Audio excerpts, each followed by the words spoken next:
নিচু হয়ে দাঁড়াও, সেখানেই থাকো। এর টিকিট ছিঁড়ে ফেলো।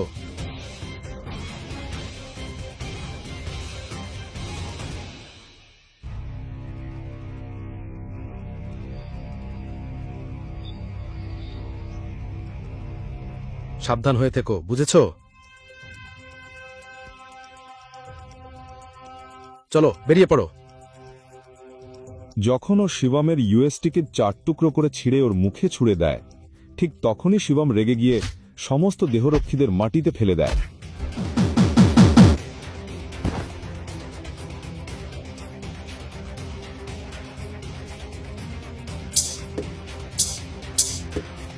এত সাহস তোদের?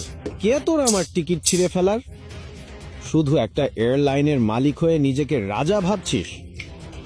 আগামী 10 মিনিটে আমি তোকে শেষ করে দেব, বুঝেছিস? এই ছেলে আমাকে 10 মিনিটে শেষ করে দেবে? তোর খুব অহংকার, তাই না?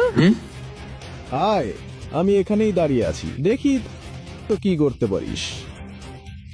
এরকম অনেককে দেখেছি আমি। হ্যালো, শুনুন আমার কথা।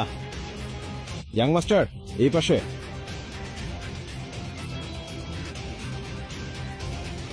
প্রিয় যাত্রীরা, আপনাদের জানানো যাচ্ছে প্রাইম এয়ারলাইনের পরিষেবা সাময়িকভাবে স্থগিত করা হয়েছে। আমরা এই অসুবিধার জন্য আন্তরিকভাবে দুঃখিত। সমস্ত যাত্রীদের অনুরোধ করা হচ্ছে আমাদের হ্যালো। অফিসিয়াল ওয়েবসাইট এই, অথবা হেল্পলাইনে যোগাযোগ অথরিটি। করে তথ্য সংগ্রহ অথরিটি, করুন। অথরিটি, আমার অনুমতি ছাড়া, কোনো নোটিশ ছাড়াই এই ঘোষণা কেন হচ্ছে? স্যার, ওপর থেকে তৎক্ষণাৎ নির্দেশ এসেছে। নির্দেশ? আপনার লাইসেন্স বাতিল করা। কি বলছো? প্রাইম এয়ারলাইন্স এখন ব্যান হয়েছে। আপনি যদি কিছু বলতে চান পরে বলবেন। হ্যালো, আমাদের হ্যালো। অফিসিয়াল ওয়েবসাইট অথবা হেল্পলাইনে যোগাযোগ করে তথ্য সংগ্রহ করুন। আমি তো বলেছিলাম 10 মিনিটের মধ্যে তোমাকে শেষ করে দেব। প্রিয় যাত্রীরা, তোমার এয়ারলাইন আপনাদের ব্যান করিয়ে জানানো দেব। যাচ্ছে প্রাইম এয়ারলাইনের তোমাকে রাস্তায় নিয়ে পরিষেবা আসবো। সাময়িকভাবে স্থগিত তুমি করা একজন হয়েছে। সাধারণ মানুষ। আমরা এই অসুবিধার জন্য তুমি কিভাবে এটা করতে পারো? দুঃখিত। সমস্ত আমি যাত্রীদের কোটিপতি অনুরোধ করা মানুষ। হচ্ছে আমার আমাদের এয়ারলাইন official ব্যান করতে website হলে অথবা প্রধানমন্ত্রীকেও হেল্পলাইনে অর্ডার যোগাযোগ পাঠাতে হয়। করে তথ্য সংগ্রহ করুন। তুমি কিভাবে এটা 10 মিনিটে একটা ফোন করে করলে? আমি তো তোমার এয়ারলাইন ব্যান করেই দিয়েছি। তুমি যে ভারতের টাকা সুইস ব্যাংকে রেখে প্রতারণা করেছো, মনে আছে?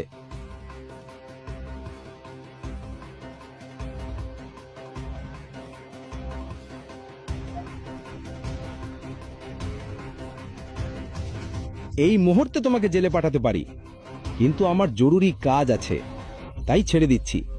না হলে তোমার হাতেই একটা ভিক্ষার থালা দিতাম আর তোমাকেই ভিক্ষা করতে বাধ্য করতাম।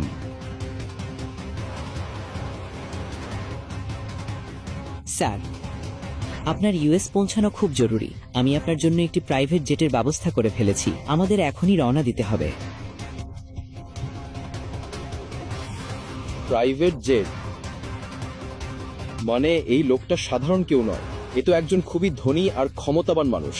শোনো, তোমার নাম কি?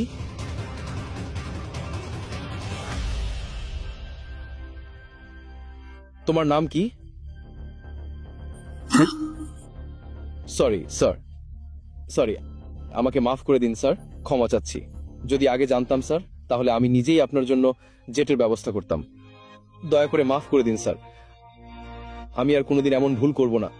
আমি আর কোনোদিন এমন ভুল করব না। এখন তো তোমার এয়ারলাইনই নেই, তুমি ভুলটাই বা কিভাবে করবে?